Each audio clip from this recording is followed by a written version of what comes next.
The great domed hall of the Galactic Concord was quiet. Stars, real stars, shone through the transparent alloy of the ceiling. Ambassador NYL of the Threnody Collective watched the human, Miho, take his seat. Miho looked calm. Too calm, NYL thought. The Vespan Dominion fleet was already burning through the Cygnus sector. Their hive ships darkened stars. And now their advanced scout was here, at the edge of human space. The Vespan commander, Kale, was a figure of sharp angles and dark, chitinous plating. His voice was not a sound, but a direct translation in their auditory implants, a dry rasp like stones grinding. The Dominion expands. Your system lies within our necessary perimeter. You will submit your planetary defenses to our control. Your population will be assessed for integration. The other species in the observation gallery shifted. This was how it began. A demand, then a swift, brutal strike if refused.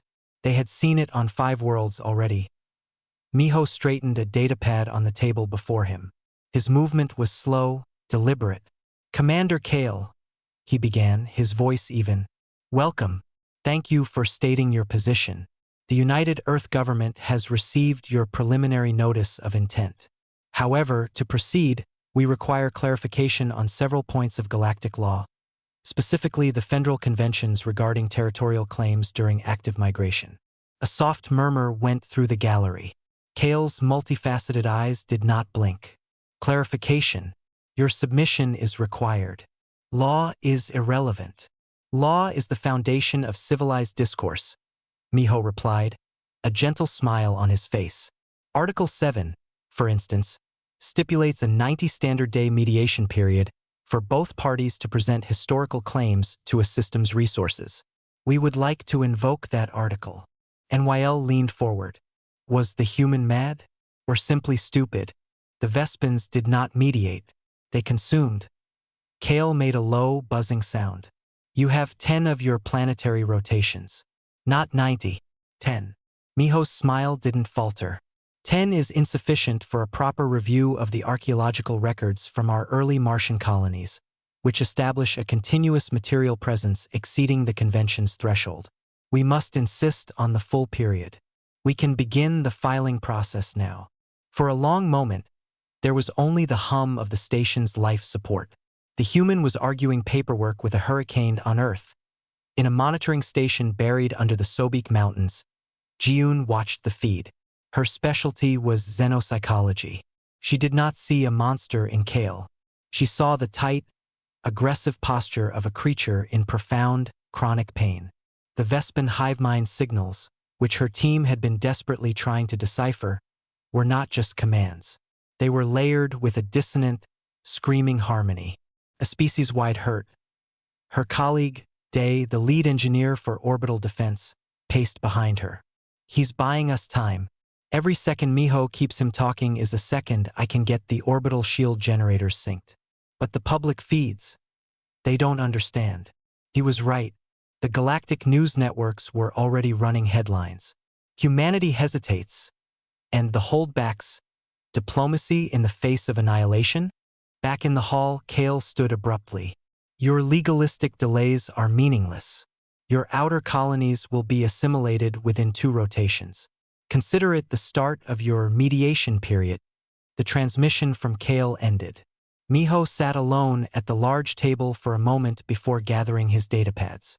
Ambassador Enwale approached him as he left the chamber. "Ambassador Miho," Enwale said, her melodic voice laced with frustration. "Your dedication to procedure is noted, but you have seen what the Dominion does. They will take your colonies and they will not stop. Your words will not shield you." Miho met her gaze.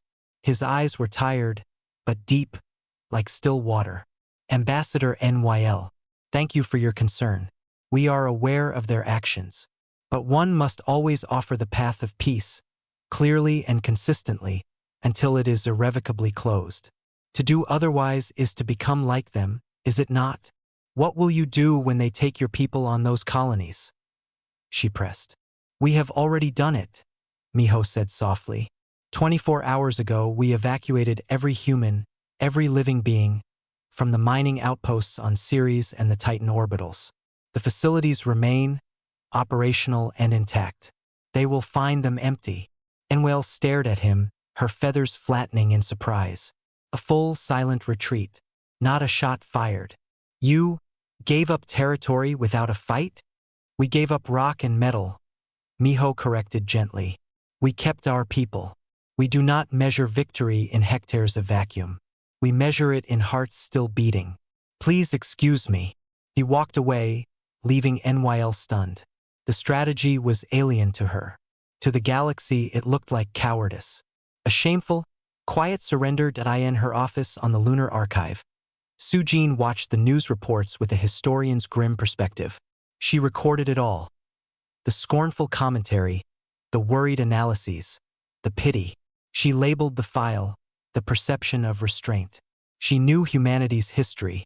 They were not a peaceful species by nature. They had just learned, at great cost, what peace was truly worth. They had learned to hold back their first, their second, and even their third impulse to strike. It was a hard-learned discipline, and now the universe mistook it for weakness. Deep in a nondescript facility in Greenland, a man named Taehyun sat in a simple room. He was not a soldier. He wore a plain gray uniform. A neural interface crown rested on a table before him. He and others like him had trained for this for years. In silence, they were the last line, the option no one spoke of. He watched Miho on the screen playing the part of the slow, bureaucratic pacifist. Taehyun closed his eyes and practiced his breathing. He knew the truth. They were all holding back. But he also knew, more than anyone, what would happen if they ever truly stopped. The Vespin took the empty colonies, just as Miho knew they would.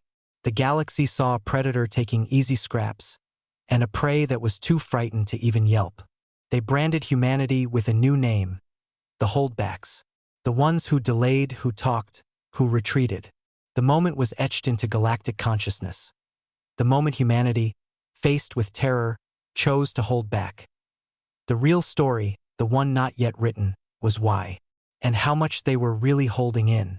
The red sands of Mars were a silent witness. From orbit, the Vespin landers looked like black seeds scattered across the rusty plains. They met no resistance. The great domed cities of the human settlers, like sleek silver mushrooms, stood dark and empty. The Vespins found only the hum of life support systems and the echoing silence of abandoned homes on Earth. In the command center, Engineer Day watched the feeds. His hands moved quickly over his console, adjusting energy flows. They are entering New Damascus Dome. All biosigns confirm 0.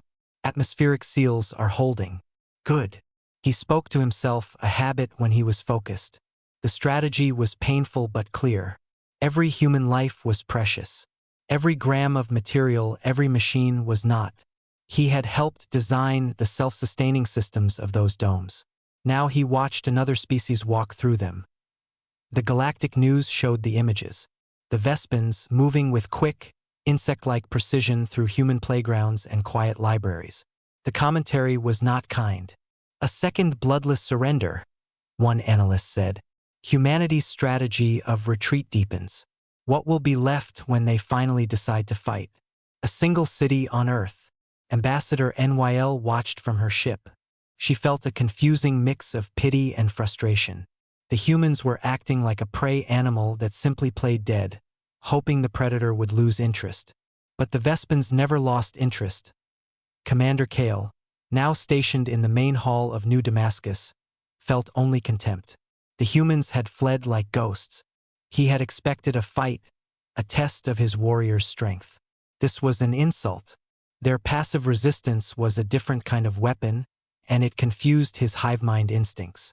He issued a new demand. Your Martian territory is now ours.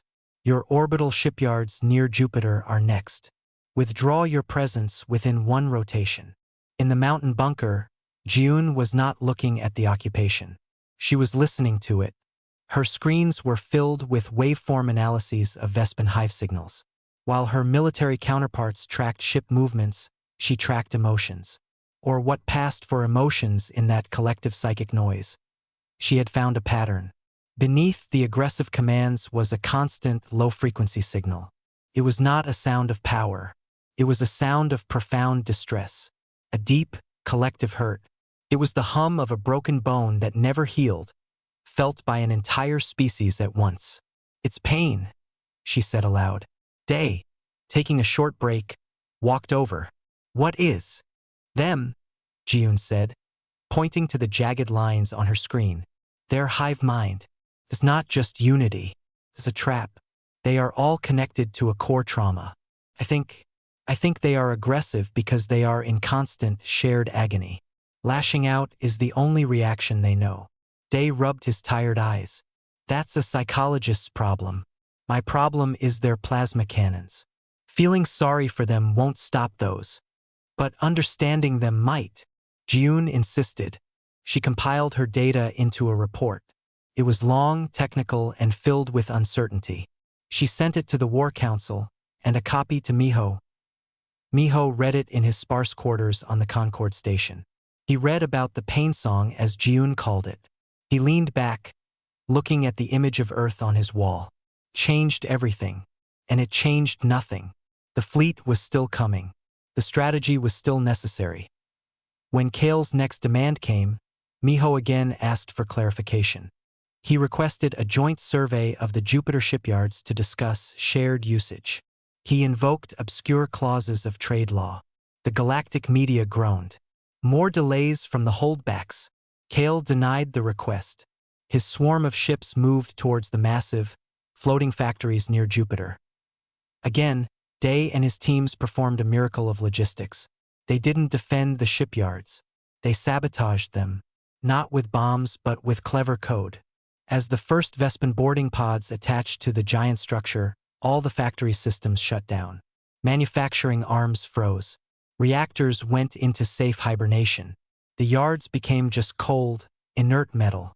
The Vespans captured a prize that was, for the moment, useless. And the human workers? They were already gone, evacuated on fast transport ships that slipped away quietly hours before. "They are giving us shells." Kale buzzed to his second-in-command. "Empty shells. Why? Do they think we will tire of collecting their trash?" The second-in-command had no answer. The hive mind felt unsettled. On Earth, the public was afraid. They saw their territory shrinking. They heard the galaxy call them cowards. Some demanded action. A fight. A stand. The government remained calm. Their message was consistent. "We value life above land. We are buying time to fortify the home world. Trust the plan." Sujin, the historian, recorded the fear and the doubt. She also recorded the evacuation statistics. Not a single life lost. She filed it under the cost of a soul. In her quiet archive, she knew the weight of history. Humanity's darkest moments were not when they were weak, but when they were ruthlessly strong. This holding back was a new chapter, a deliberate choice. But she also accessed older, restricted files. Files about psychic resonance studies from the 22nd century. Files about a volunteer program called Anchor. She knew what the buying time was truly for. It was not just for shields and ships. It was to prepare the spirit for a terrible burden. In Greenland, Taehyun and the other anchors felt the tension in the world like a pressure change. Their training intensified. They practiced mental exercises that felt like holding a screaming child without flinching, like absorbing a friend's grief without breaking. They were taught to open their minds completely, to become a vessel. They were not taught to attack. They were taught to receive, to endure. Taehyun sat in meditation, his breath steady. He thought of Miho out there in space playing the fool. He thought of Jiyun, trying to find a heart in the monster. He thought of Day sacrificing his beautiful machines. They were all holding back in their own way. They were all saving their strength for the only thing that mattered. The Vespan Dominion now held the Martian colonies and the silent Jovian shipyards. On the star charts, human space had shrunk considerably. The story was set in the mind of every watching species. Humanity would retreat until there was nowhere left to run. They were the holdbacks, masters of the tactical surrender. No one yet asked what would happen when they finally held their ground. And no one imagined that their final weapon would not be a matter of pushing forward, but of letting something in. The silence from the Jovian shipyards was absolute. The Vespan engineers worked to restart the systems, but they were complex, human-designed labyrinths of code. They were a prize, but a frozen one. Commander Kale turned his many eyes toward the blue-green jewel of Earth. The time for games was over. The human fleet gathered near the moon, a collection of sleek defensive vessels. They were not built for long-range conquest. They were built like turtles, with thick shields and overlapping fields of fire. They took position around the key orbital shipyards of Lagrange Point 5, a vital industrial hub. Kale gave no warning. The Vespin swarm came in fast and sharp, like a wave of black knives cutting through the dark. The battle was not like the silent retreats on Mars. This was noise, light, and violence. Human pilots, their faces tight with focus, did not try to meet the charge. They fell back in perfect, practiced formations. They fired not at the leading Vespin fighters, but at the space just ahead of them, creating fields of chaff and debris. They targeted engine arrays, not cockpits. They aimed to disable, not to destroy. Day watched the battle from Earth Command, his fingers flying across his console. Shield modulation now. Pattern Delta 7, he barked. A Vespin cruiser fired a lance of plasma at a human carrier. The human ship's shields shimmered, their frequency shifting at the last second. The plasma burst scattered, its energy dissipated. The carrier shuddered but held.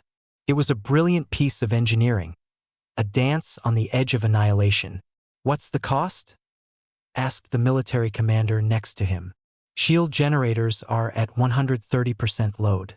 They'll burn out in minutes if they keep that up," Day said, his voice tight. "But the carrier's intact." The Vespin pressed harder. A human frigate, the Gyeongbok, was caught in a crossfire. The shields failed. Vespin energy bolts tore into its hull. The order came from the frigate's captain. "Abandon ship. All personnel, emergency scatter pods." Now, life pods, like glowing seeds, shot away from the dying ship.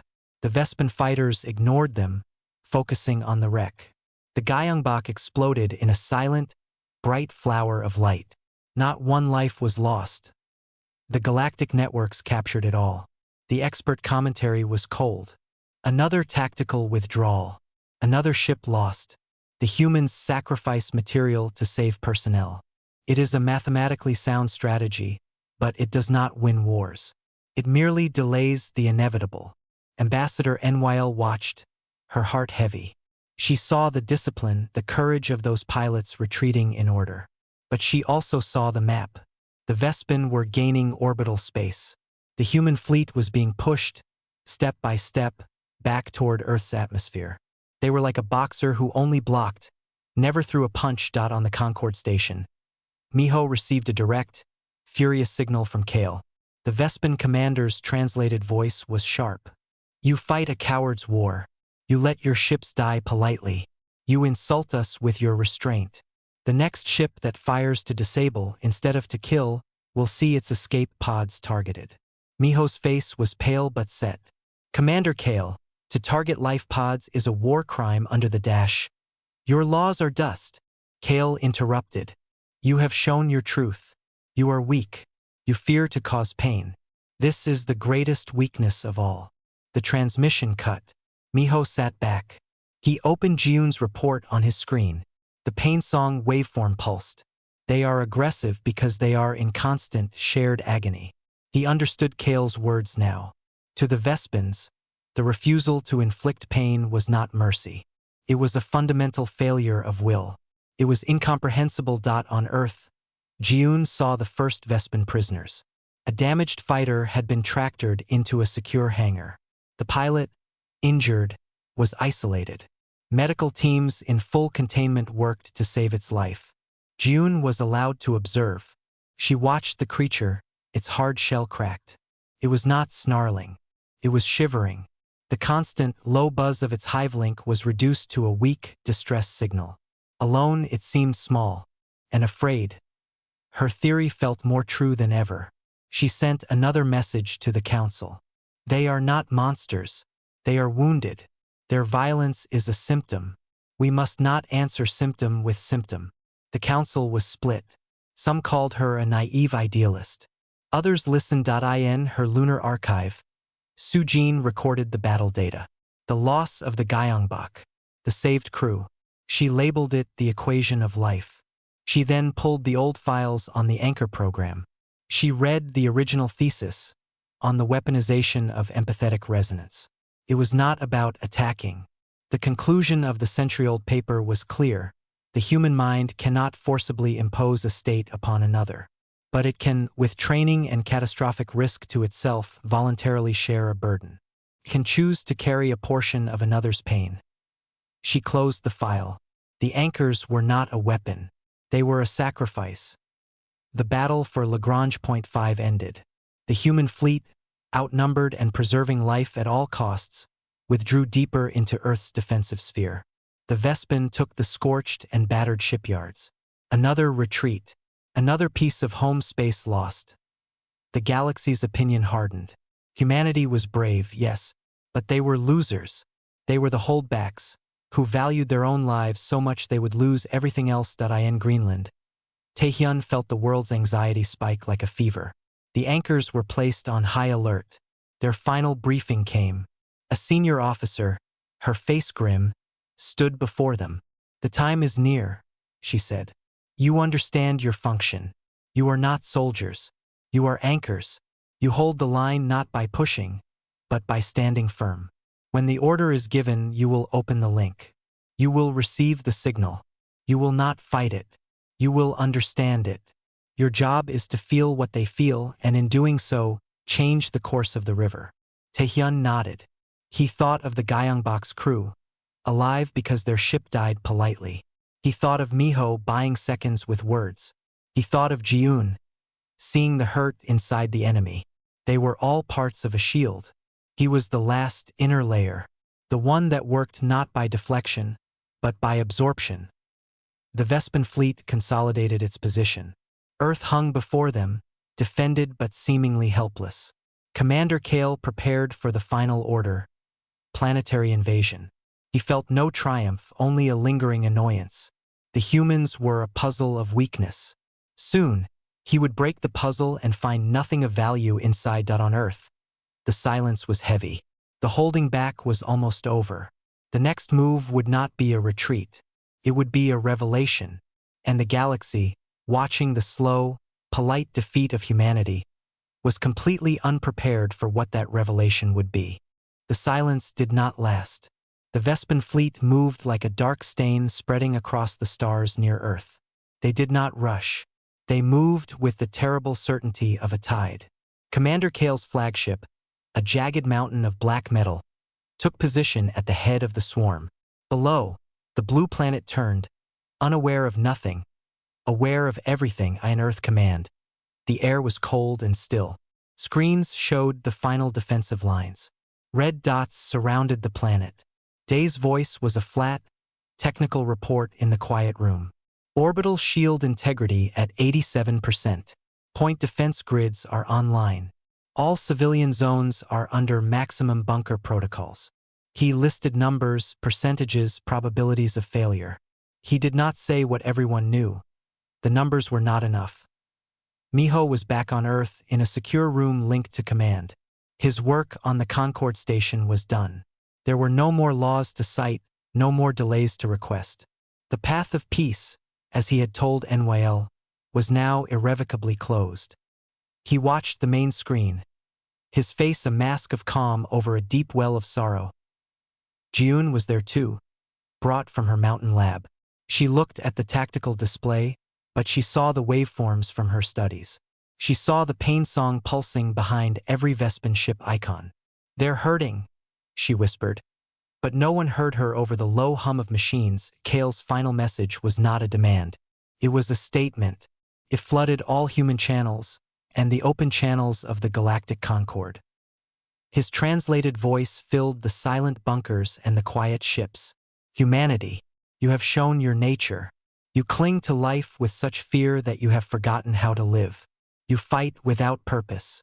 You die without cause. We will show you purpose. We will show you cause. Watch your city of Gwangju. See what true power does. See what happens when a species does not hold back." On the screen, a portion of the Vespin fleet detached. It was not the largest group. It was a surgical strike force. They arrowed toward the Korean peninsula. Panic, controlled but sharp, shot through command. They're bypassing the main orbital defenses. Course is for direct atmospheric entry over the East Sea. Day's hands flew. Redirect point defense. Intercept trajectories now. But it was a feint.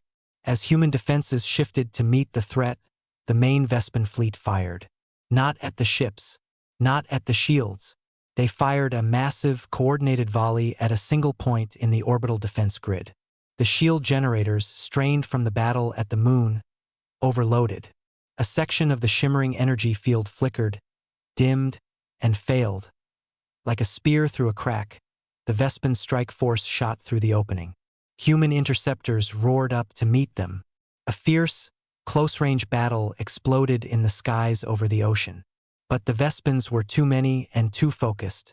3 of their landers, scarred and burning, broke through. They streaked across the coast, trailing smoke and fire. They crashed not in the city center, but in a strategic ring around Gwangju. Not to invade, to encircle. From the wreckage, Vespan warriors emerged. They did not march on the city. They began setting up large, pulsating devices, emitters of some kind. They're not deploying troops, a tactical officer said, confused. What is the target? June stared, her blood going cold. She understood. The hive mind. They're not here to destroy buildings. They're going to broadcast. Broadcast what? Pain, she said, her voice hollow. They're going to use the city as a signal amplifier. They will flood the population with the full, unfiltered pain song. They will make every man, woman, and child in Gwangju feel what they feel. To break their minds. To show the galaxy that our empathy is a weakness they can weaponize. The room froze. It was a horror beyond bombs. It was an attack on the soul. Miho closed his eyes for a single second. He saw the faces of the people in that city. The children in the bunkers, the elderly, the families holding each other in the dark. He saw the Vespan, trapped in their own eternal hurt, trying to spread it like a disease. He opened his eyes. All softness was gone. What remained was a hard, clear decision. On the main screen, a visual from Gwangju appeared. The Vespan emitters glowed with a sickly purple light. They pulsed in unison, faster and faster. A visible wave of distorted air began to spread from them, rolling toward the packed residential districts. This was the moment. The galaxy watched. Ambassador Enwale watched, her heart screaming in silence. This was the end of the holdbacks. They would be crushed by a cruelty they could not even comprehend. Miho leaned forward to the microphone. His voice, when it came, was not loud. It was clear, and it carried the weight of a world. It was addressed to Commander Kale, and to every human listening. Commander Kale, we see your pain. We have always seen it. We offered to help you heal it. You have chosen instead to try and share it. He took a breath, the last breath of the man who had delayed and negotiated. You mistake our restraint for weakness. You mistake our empathy for fear. He looked at the image of the pulsing emitters, the wave of psychic violence about to sweep through Gwangju. He gave the order, not to fire a weapon, not to launch a counterattack. Release the anchor protocol. He said it quietly. No further holding back. In Greenland, in a deep, quiet room, Taehyun heard the words in his earpiece. He was already seated in the chair. The neural interface crown lowered onto his head. Around him, hundreds of other men and women, the anchors, did the same. They had no weapons. They had only their minds and their training. Link established, a comm technician's voice said. Pain song frequency isolated. Anchors on my mark. Open your gates. Receive the signal. Taehyun thought of Gwangju. He thought of a child hiding. He thought of the Vespan warrior, shivering in its cell. He did not build a wall in his mind. He did not prepare to fight. He prepared to listen. Mark. Taehyun opened his mind. It was not like hearing a sound. It was like being thrown into a sun made of broken glass and screaming memories. The Vespan pain song hit him.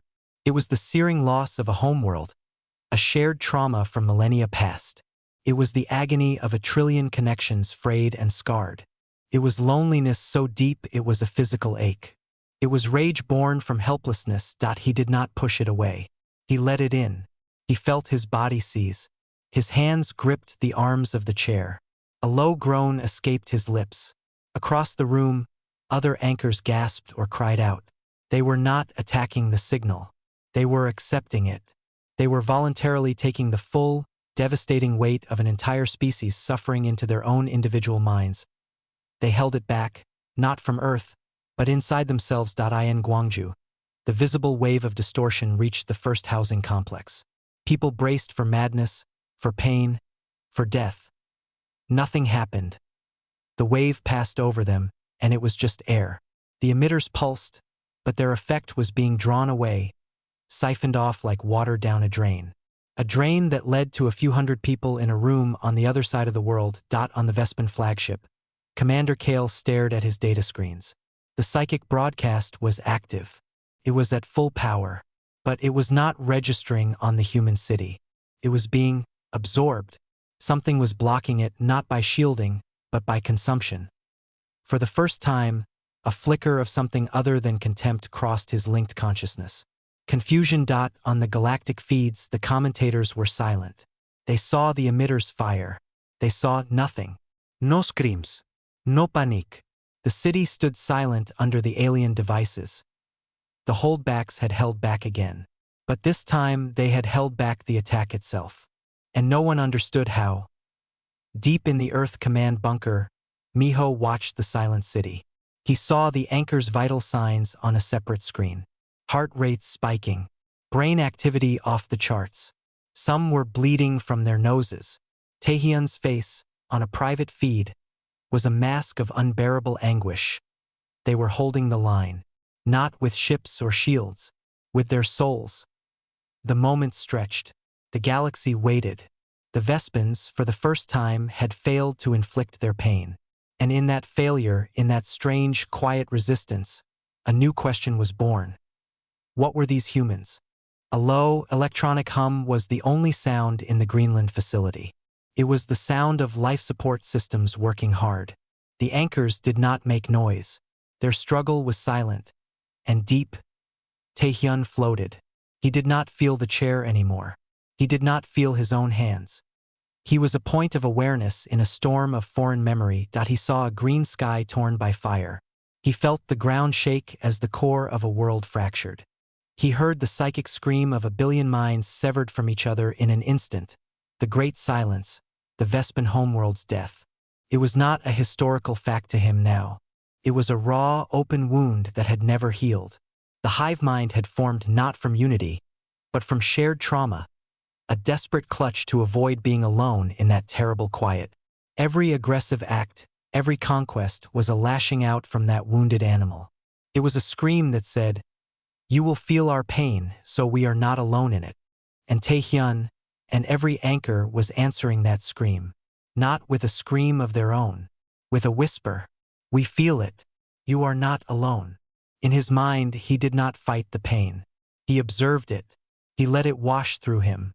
He held it. His training was the only thing keeping him from shattering. Be the lake, not the rock. The rock is worn away. The lake receives and remains. His heart hammered against his ribs. A coppery taste filled his mouth. He was bleeding inside. He knew others were on the monitors in Earth Command. The data was terrifying. Brainwave patterns of the anchors were syncing, not with each other, but with the incoming Vespan pain song.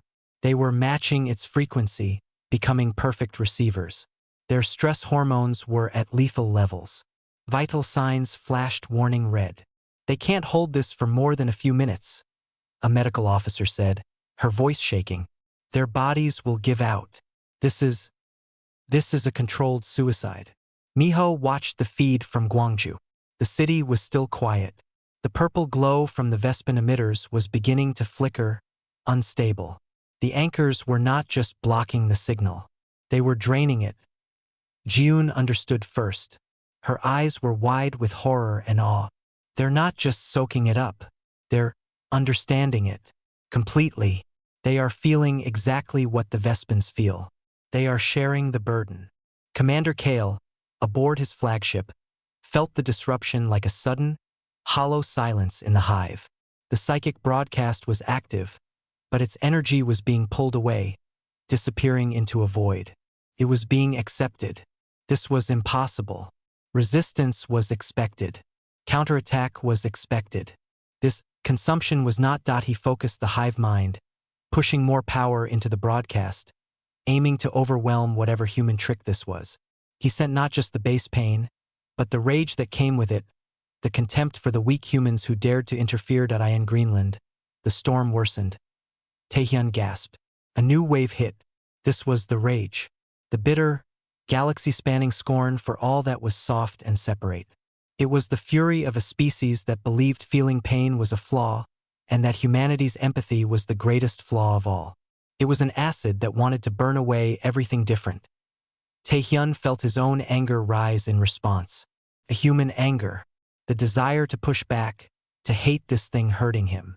He clung to his training. He let the Vespan rage in too. He examined it. Under the fury he found fear. A deep, childlike fear of being hurt again. Of being vulnerable that he whispered inside his mind. A thought not his own, but born from the fusion of his humanity and their pain. It's okay to be afraid. The effect was not physical. It was psychic. A ripple in the signal on the Vespan flagship. Kale flinched. A foreign data point had entered the hive stream. It was not noise. It was recognition. It was a moment of pure, undefended feeling that matched their own hidden fear. It came from the human void that was eating their broadcast. It was an echo, but an echo that understood. For the first time in his life, Kale experienced something other than the collective pain of his species. He experienced a moment of shared feeling with an other. It was a tiny crack in the wall of his reality. He did not know what to do. So he did the only thing he knew. He ordered a full-scale assault. All vessels. Target the human defensive fleet. Eliminate them. Bombardment batteries. Target the location of the psychic interference on the planet. Destroy it. The Vespan fleet, a coiled spring, launched forward. This was the total war they understood. In Earth Command. Day saw the move. Main fleet is engaging. They're also targeting Greenland. Reading multiple kinetic rods being targeted on our coordinates. The space above Earth erupted in light again. Human defenders, outnumbered and battered, fought with the same frustrating, careful technique. They aimed to disable to protect life. But the Vespan were no longer playing. They targeted life pods. They targeted escape trajectories. And high in the atmosphere, 6 tungsten rods, fired from orbit, began their deadly descent towards the Greenland facility. There was no stopping them. Miho looked from the battle feed to the anchor vitals. Taehyun's heart rhythm was becoming erratic. They were seconds from burning out. The kinetic rods were minutes away. They had run out of seconds to buy. He made a choice. It was not a military choice. It was a human one. He opened a channel. Not to his fleet. To the anchor facility. His voice was calm. A lifeline thrown into a mental hurricane. Anchors. This is Miho. You have done it. You have held it back. Now, let it go. Don't just receive it. Show them. Show them what you feel. Show them understanding. Open the return channel. In the storm of agony, Taehyun heard the voice. It was a clear point in the chaos. Let it go. Show them. He was not a weapon. He was a mirror. A mirror that did not reflect hate back as hate. It reflected pain back as compassion. It reflected loneliness back as companionship. With the last of his conscious will, Taehyun stopped just holding the pain song. He stopped being a drain. He became a conduit. He took everything he had received, the shattered homeworld, the fear, the loneliness, the rage, and he wrapped it in the only thing he had left to give, a profound human sorrow for their suffering, and he sent it back. Not as an attack, as a gift, as an answer. He did not send his own thoughts. He sent their pain but filtered through a human heart. It was the same signal, changed. It was pain seen and acknowledged by another. It was agony no longer alone. Every anchor did the same. The return signal was not a weaponized pulse. It was a wave of raw, empathetic resonance that IT shot up from Earth, not as a beam of destruction, but as a quiet tide. It washed over the Vespan fleet. It touched every hive-linked mind on his flagship. Commander Kale staggered. The feedback was not damage. It was clarity. He felt the human, Taehyun, feeling his oldest memory. He felt the human's sorrow for him. Not pity. Shared grief. For the first time since the Great Silence, the pain was not just his to carry. Someone else was carrying it with him. The loneliness cracked. Across the fleet, Vespan warriors froze. Their weapons went silent. The chaotic symphony of the hive mind did not turn to noise. It turned to a single, reverberating note of shock. The kinetic rods, now seconds from impact, lost their guidance. The Vespan gunners, their minds overwhelmed by a feeling they had no name for, forgot to steer them. The rods streaked past the facility, impacting harmlessly in the frozen ice miles away and in the silent streets of Gwangju. The purple emitters went dark. The battle in space stopped. Human and Vespan ships hung dead in the void, weapons cold. The galaxy watched, but saw nothing. No explosión. No grand weapon. Just a sudden, total ceasefire in his chair in Greenland. Taehyun smiled a small, bloody smile. He had done it. He had not held back. He had finally given everything he had. Then the lights in his eyes went out, and his head fell softly to the side. The monitor showed a flat, unwavering line where his heart used to be. The silence in space was complete. It was not the silence of emptiness. It was the thick, heavy silence of a breath held too long. Ship hung motion. Weapon ports were dark. On the galactic feeds, the commentators had no words. They showed the frozen battle, the silent city of Gwangju, and had nothing to say. Inside the Vespan flagship, the hive mind was in chaos. But it was a quiet chaos. It was the sound of a foundation cracking. Commander Kale stood on the command platform, his body rigid. The psychic noise of his people, usually a constant, driving drumbeat, had shattered into a million confused pieces. The echo was still there, the deep old pain of the Great Silence. But layered over it now was something new, a foreign signal. It was not an attack. It was a reflection. It was their own pain, but seen through another's eyes, felt by another's heart. The loneliness at the core of it was no longer absolute. For a single, terrifying moment, they had not been alone in their suffering. The human emotion attached to it was clear. It was sorrow, not fear, not hatred, a deep, weary sadness for them. The concept was alien, incomprehensible. On Earth, the silence was broken by frantic activity in the command bunker. Medical teams were screaming for transport to Greenland. Day was pulling data, his voice tight. The feedback wave is dissipating. No further psychic activity. The Vespan fleet is just sitting there. Power signatures are idle. Miho stared at the main screen showing the still Vespan armada. He saw the vital signs from Greenland. Half the anchors showed no signs of life. The other half were in critical condition. Taehyun's name was on the list of the fallen. Miho closed his eyes. He had given the order. He knew the cost. The weight of it was a physical thing in his chest. Jiun was already moving. Get me a shuttle. Get me to Greenland. And get me a secure channel to the medical team at the Vespan prisoner facility. Now. What? Why? A general asked. Because they're hurting, she said, her voice fierce with tears. And our people just shared their hurt. That changes everything. We have to be there when they wake up. On the lunar archive, Sujin recorded the moment. The timestamp, the sensor data showing the psychic wave, the abrupt cessation of hostilities. She filed it not under military victory, but under first contact, the true meeting. She then opened the oldest file, the one labeled Anchor Protocol, theoretical outcomes. The most likely predicted result was catastrophic psychic feedback, death of all operatives, minimal tactical effect. The least likely, with a probability below 0.1%, was labeled empathic bridge, mutual recognition. She highlighted that line. They had gambled on the impossible. And for a moment, they had achieved it.in the skies over Earth. A single human medical shuttle, marked with red crosses, broke orbit. It flew on a direct course for the Vespan flagship. No one fired on it. No one challenged it. It was as if the entire war had been put on pause. Ambassador Enwale, watching from the Concorde, finally found her voice. She spoke to her aides, her tone one of stunned revelation. They did not fight back with a bigger weapon. They did not fight back at all. They understood back. They returned the attack as compassion. What kind of species does that?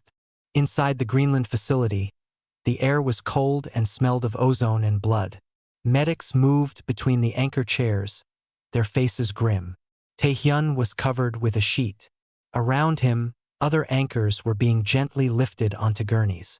Some were conscious, staring at the ceiling with eyes full of a terrible, beautiful knowledge. Jiun entered, her medical kit in hand. She went not to the human medics, but to the corner of the room where the technicians monitored the psychic equipment. The return signal, she said. Do you have a record of its exact frequency and modulation? Yes, doctor. It's unique. Good. Broadcast it. On a loop. Low power, wide beam. Aim it at the Vespan fleet. The technician paled. You want to send it again? We are not sending a weapon. We are sending a lifeline. They are drowning in the echo. We have to show them the way to the surface. Do it. In space, the quiet human signal began to pulse out from Earth. It was a whisper of shared sorrow, a repeated memory of that moment of connection. Aboard the flagship, Kale felt it again. Softer now, a gentle, insistent tap on the shared mind. The human signal was not demanding. It was asking a question. The question was in the feeling itself. Do you see? You are not alone. The hive mind, reeling, began to change. The fragments of thought and feeling started to reform, but not into the old, painful whole. They gathered around this new, strange signal. It was a point of reference outside their own agony. For the first time in their history, they had an external source of understanding. It was quiet. It was sad. It was safe. Kale accessed the external visuals. He saw the small, brave human medical shuttle approaching his monstrous ship. He saw the human fleet, damaged but holding position, making no aggressive moves. He saw the planet below, wounded but alive. He thought of the human, Miho, offering laws and delays. He thought of the human ships dying to save their crews. He thought of the psychic void that had absorbed their pain and given back grief. He had called it weakness. He had been wrong. It was a strength so profound it had broken the only reality he had ever known. With a slow, deliberate motion, he powered down his flagship's primary weapons. Then he sent a command to the entire Dominion fleet. A single, simple order. Stand down. He then opened a channel. Not a broadcast. A direct, tight beam communication to the human medical shuttle. His translated voice, when it came, was different. The grinding stone sound was gone. It was quiet, tired, broken open. This is Commander Kale. Your shuttle is cleared to dock. A long pause. The next words were the hardest any Vespan had ever spoken. We require medical assistance. In the Earth command bunker, the message was received. The room was utterly still. Miho looked at the faces around him, saw the same disbelief he felt. He leaned to his microphone, his voice thick with emotion. Commander Kale, this is Ambassador Miho. Medical assistance is on its way, and we are here to talk. When you are ready. He switched off the mic and put his head in his hands. It was not joy he felt. It was a relief so deep it was a new kind of pain. They had not won a war. They had ended one, not by destroying the enemy, but by finally, truly seeing them. The galaxy watched the Vespan fleet power down its weapons. They watched the human medical shuttle dock with the flagship. They saw no victory parade. They saw a rescue operation. The story that began to spread was not of the holdbacks anymore. It was the story of the moment the holding stopped. The moment humanity's true power turned out to be not the power to destroy, but the terrifying, universe-altering power to care, even for the thing trying to kill them. And in doing so, they had changed everything. The garden on Mars was a place of quiet. The red soil had been mixed with earth compost. Tough, genetically modified grasses held the ground. Small, purple flowers from Alpha Centauri blooms nodded in the gentle, artificial breeze. The dome overhead showed a clear, pinkish sky. It was built where the first silent Vespan lander had touched down. In the shadow of the empty city of New Damascus, a human man knelt in the grass, his hands working the soil around a new sapling. His movements were careful, slow. Not far from him, a Vespan stood. Its form was still chitinous and sharp, but its posture was different. It was not a battle stance. It was a watchful stillness. It held a watering can in one of its precise claws, carefully sprinkling water at the base of the plants. They did not speak. They worked in a comfortable, shared silence. This was the image broadcast across the Galactic Concord. Ambassador NYL provided the commentary. Her voice, once filled with frustration and pity, was now one of solemn awe. "No species will ever forget the moment humanity held back," she said. "We saw it as weakness. We called them the holdbacks. We were wrong. They were holding back their judgment, their hatred, their instinct to meet violence with greater violence. They held back until the only thing left to unleash was the truth." The view changed to a memorial on Earth, in Greenland. It was a simple black stone wall, carved with names. The first name was Taehyun. Below it were hundreds of others. The anchors. In front of the wall, fresh flowers were always placed. Some were from humans. Some were from Vespans. The flowers from the Vespans were strange, crystalline shapes that caught the light. They held back, Enwael continued, until they could unleash understanding, and in doing so, they saved not only themselves, but the ones who came to destroy them. The scene shifted again to a medical facility. Human and Vespan doctors worked side by side. The treatment was not for physical wounds. It was for psychic ones. Jiun, now the head of the new Xenopsychological Integration Center, supervised. Her work was to help the Vespans learn to live with their pain song, not as a driving fury, but as a shared history, and to help humans understand the weight of what they had taken on. In another part of the facility, the surviving anchors were cared for. They were fragile. They had touched the heart of a species' darkness. Some would never speak again. Others, like the man in the Martian garden, found peace in simple, quiet things. Their sacrifice was not celebrated with medals, but honored with endless patience and cared. In a shipyard near Jupiter, the great factories hummed again. But now they were joint projects. Day, his hands covered in grease, pointed to a schematic hologram. A Vespan engineer stood beside him, its claw tapping a different component.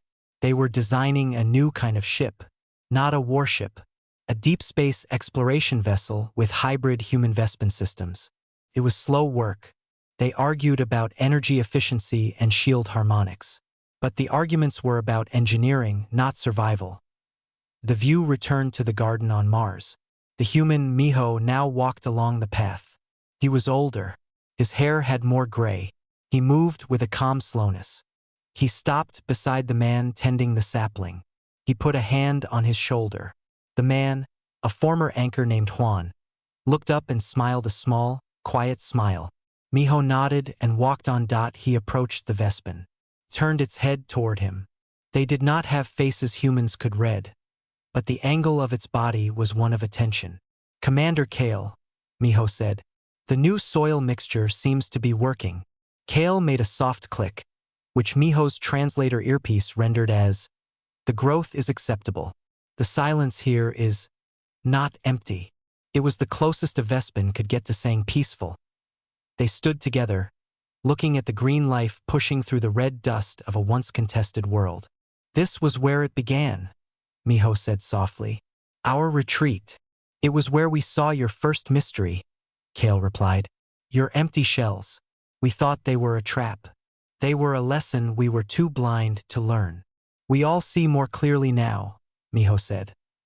The galactic feed showed their two figures, side by side under the Martian dome. It was the picture that would define the new age.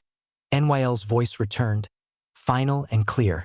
The moment humanity's true power ignited was not a moment of fire and destruction. It was a moment of profound, terrifying empathy. They chose to feel the pain of their enemy, to carry it, to share its weight. And in that choice, they proved a power greater than any fleet or weapon. The power to end a war without creating more victims. The power to turn an enemy into a guardian of a garden.